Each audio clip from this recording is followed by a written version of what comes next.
जनता party की press conference में भाजपा प्रदेश कार्यालय पर हो रही है प्रेस कॉन्फ्रेंस।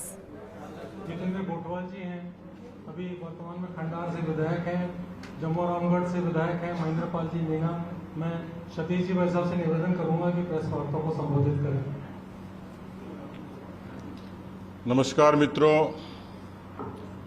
काफ़ी दिन बाद मिलकर आपसे अच्छा लगा और ये सुखद अवसर मैं इसके लिए धन्यवाद दूंगा राजस्थान के पूर्व मुख्यमंत्री आदरणीय अशोक गहलोत जी को कि जिन्होंने मुझे सुअवसर उपलब्ध करवाया।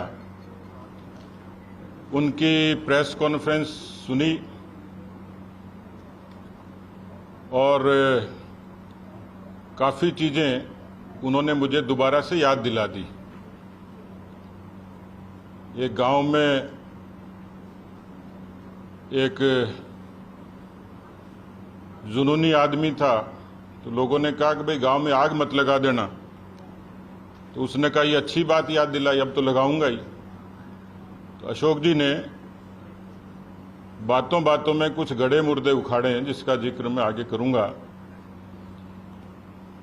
एक तो उनके जीवन को जब मैं देखता हूं, मैं जब राजनीति में आया था तो मुझे भी लगभग 40 बरस हो जाएंगे और मेरे से भी बहुत पहले हैं, वरिष्ठ हैं।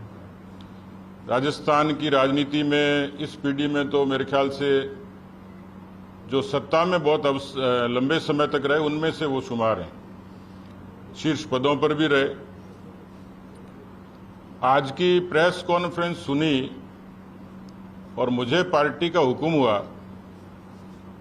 कि उनकी प्रेस कॉन्फ्रेंस को आपको काउंटर करना है। तो मेरी स्थिति वैसे ही हो गई कि जैसे एक सठियाए हुए ताऊ को भतीजा समझाने चले, क्योंकि उसमें कोई कंटेंट था ही नहीं।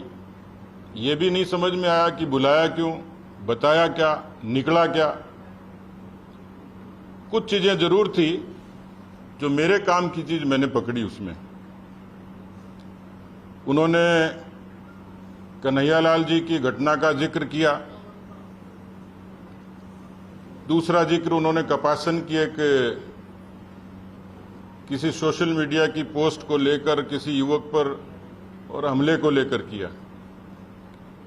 ये तो सामान्य बातें थी, लेकिन पर्दे के पीछे बहुत बड़ी बात कह गए वो, और आपने गौर किया कि नहीं किया मैं नहीं कह सकता।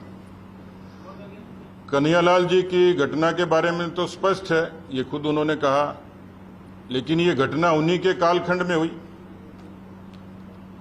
और उस घटना का जो पृष्ठभूमि थी उसके बारे में उनकी सरकार के दौरान पुलिस को कन्हैयालाल जी ने ये बार बार आग्रह किया था कि मुझे इस तरीके की धमकियां मिल रही हैं। उसकी परिणति ये हुई कि उनकी गर्दन काट के हत्या हुई, जो पूरे देश में सुर्खियों में आया। ये घटना राजस्थान की उस समय की सरकार की सबसे बड़ी नाकामी कानून व्यवस्था को लेकर एक अपने आप में एक उदाहरण बन गया था। उसके बाद जो लोग थे, हत्यारे थे, उनको देवगढ़ और भीम में वहां की जनता ने घेर कर पकड़ा था। उस केस में एनआईए में चार्जशीट दाखिल हो गई और एनआईए जो कोर्ट है, अदालत है, वो उसकी सुनवाई कर रहा है। एक पक्ष तो ये आता है कि उन्होंने ये याद दिला दिया कि उन्हीं की सरकार के दौरान राजस्थान अपराधों में अव्वल था। हमने आंदोलन इसी बात का किया था, जनाक्रोश इसी बात की यात्रा निकाली थी कि 17 बलात्कार प्रतिदिन होते थे, 8 हत्याएं रोज होती थी। तो ये कानून व्यवस्था के मुद्दे पर पिछले जो इनकी सरकार के 18 से 23 के कालखंड में राजस्थान जैसे शांतिपूर्ण प्रदेश को जिस तरीके की कानून व्यवस्था झेलनी पड़ी थी वो भूल गए। सांप्रदायिक दंगे 10% ज्यादा हुए किसी अन्य सरकारों के मुकाबले, उसमें इजाफा हुआ। आपको भी स्मरण होगा कि करौली और जोधपुर के सांप्रदायिक दंगे अभी लोगों के जख्म मिटे नहीं हैं। ये वही सरकार थी जो ट्रांसपेरेंसी इंटरनेशनल ने उस समय रिपोर्ट की थी कि अपराध भ्रष्टाचार में नंबर 1 कोई सरकार है तो अशोक गहलोत जी की सरकार है। एक लंबी फहरिस्त है, अपराध, कानून व्यवस्था, भ्रष्टाचार, बेरोजगारी, पेपर लीक, ये सारे ऐसे मसले थे जिनके कारण उनको सत्ता से बाहर जाना पड़ा। अब उनको याद आ रही है, लेकिन मैं उनकी प्रेस कॉन्फ्रेंस से मुझे याद आता है, मैं पिछले कुछ वर्षों से उनको देखता हूं। फड़ी फोड़नी नहीं, हुक्म तोड़ना नहीं। कई निठल्ले लोग होते हैं, उनके बारे में कहा जाता है काम कुछ नहीं करना। जब वो अपोजिशन में होते हैं सिर्फ अखबार में कांग्रेस पार्टी को जिंदा रखते हैं, अपने आप को बनाए रखते हैं। एक आंदोलन उनके खाते में हो कि विपक्ष के नाते अशोक गहलोत जी ने कोई प्रखर आंदोलन की अगुवाई करी, ये पूरी कांग्रेस पार्टी की फितरत है।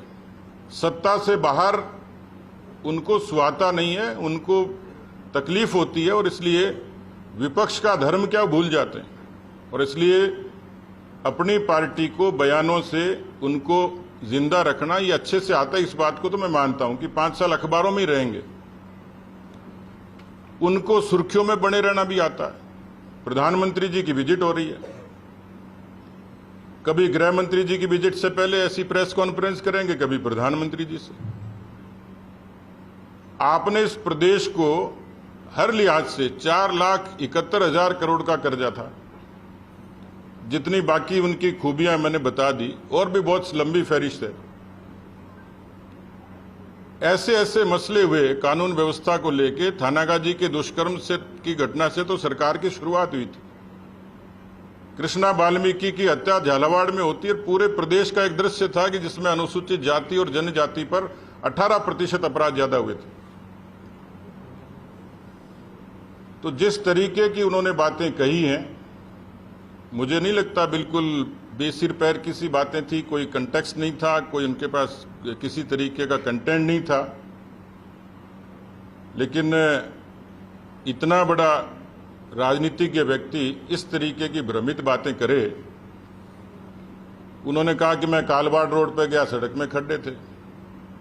मैंने तो एक दिन पूरा जोधपुर का लाइव वीडियो दिखाया था। हालांकि अच्छी बात ये हुई थी कि उसके बाद उसमें फटाफट उन्होंने कहा कि दूसरा वीडियो है, उससे पहले इसका पैचवर्क कर दो। तो ऐसी बहुत सारी चीजें हैं, लेकिन उन्होंने जो खास बात कही जिसका मैं जिक्र करना चाहूंगा,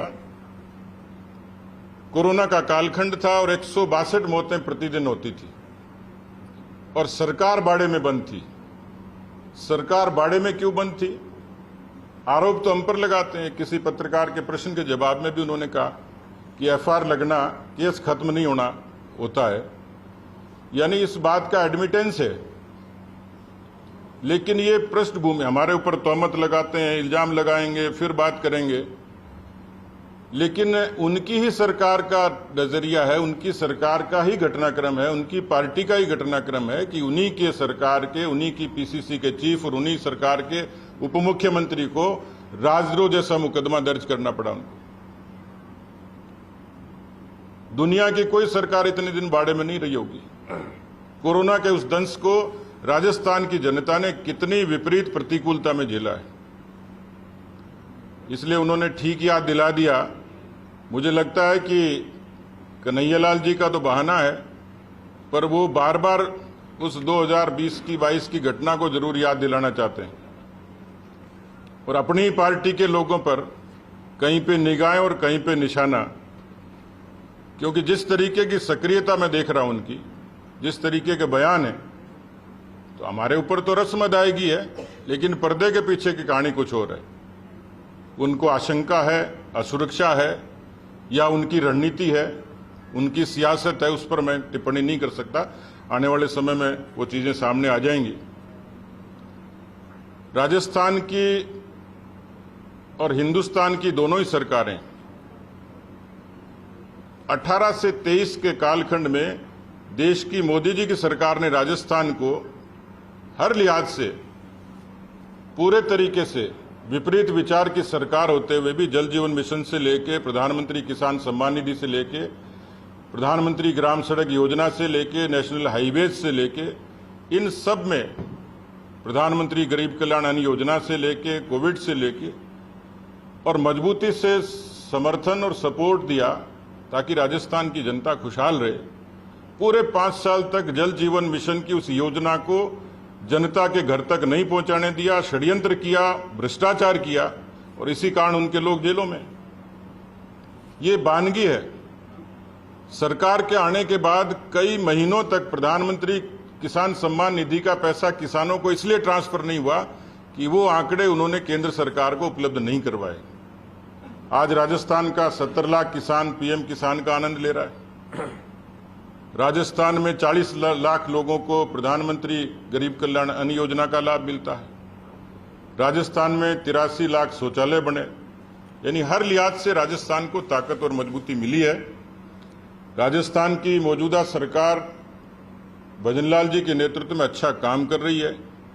अशोक गहलोत जी को शायद ये दर्द है कि भारतीय जनता पार्टी ने एक सामान्य परिवार के सामान्य कार्यकर्ता को मुख्यमंत्री बना दिया, क्योंकि वो मुख्यमंत्री पद पर अपना फंडामेंटल राइट समझते हैं, इस पर दूसरा कैसे आ जाए।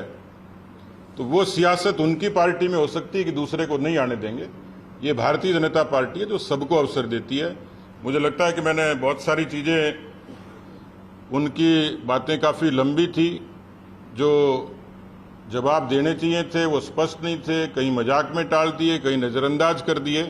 तो मैं उन बातों पर तो नहीं जाऊंगा, लेकिन जो उन्होंने कही वो सामान्य सी बात थी कि कन्हैयालाल जी के प्रकरण से जुड़ी हुई जो बातें थी वो एनआईए की कोर्ट में है। एनआईए अपने आप में अदालत है।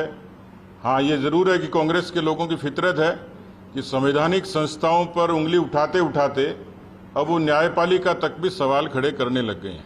इसलिए उनका भरोसा न्यायपालिका में भी नहीं है तो कुछ नहीं कहा जा सकता। तो मैं समझता हूं कि उन्होंने जो शुरुआत करी थी और जो मैंने उनकी प्रेस कॉन्फ्रेंस सुनी, जो मुद्दे उठाए, मुझे कहीं दम नहीं लगा। ऐसा लगा कि 900 चूहे खा के बिल्ली चली हज को। कहीं कोई दम था नहीं कोई आरोपों में। खाली प्रधानमंत्री जी के आने से पहले प्रेस को एड्रेस करना सिर्फ मीडिया की सुर्खियां बटोरने भर था। धन्यवाद।